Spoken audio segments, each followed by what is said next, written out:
Հարցի ավարտեցիք, մամուլը գրում է, որ հեծի աշխատակիցներին չեն թողնում մասնակցել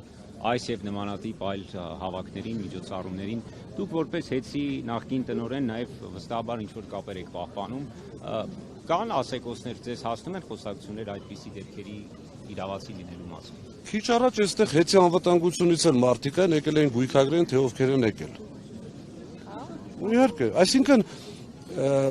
ես զարմանում եմ, որ դուք զարմանում եք։ Դուք հարցրեցիք ինչ եք եկել, պարոն Ղազարյան, Չէ, կարող մի քիչ կոպիտ ելնել, դրա համար չհարցրեցի։ Մեր նախկին աշխատակիցն է, որը եկել է այստեղ գույքագրի հասկանատենը ով է եկել, ով չի եկել։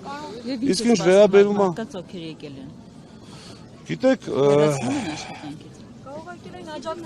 այդպես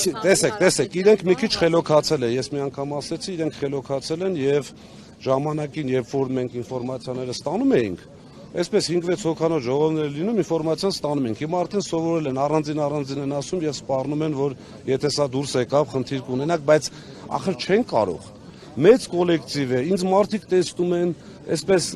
այսօր հոգեհանգստի է գնացել հեծի աշխատակցի, շատ մարդ եկել էին, աչքերով են բարևում, չգիտեմ, մարդկանց աչքերի մեջ տեսնում ես այդ անարդարությունը, ես շատ նորմալ եմ վերաբերվում, այո, իրենք չեն ուզում։ Վախ մարդկանց մեծ սերմանային, որ աշխատանքի Ընդհանրապես վախի մթնոլորտ այսօր երկրում, երևի թե բոլոր նախկին իշխանությունները չեմ կարծում ցանկացել են, բայց ամեն դեպքում չէին ցանկանա, չէին կարող այսպիսի վախի մթնոլորտ անել։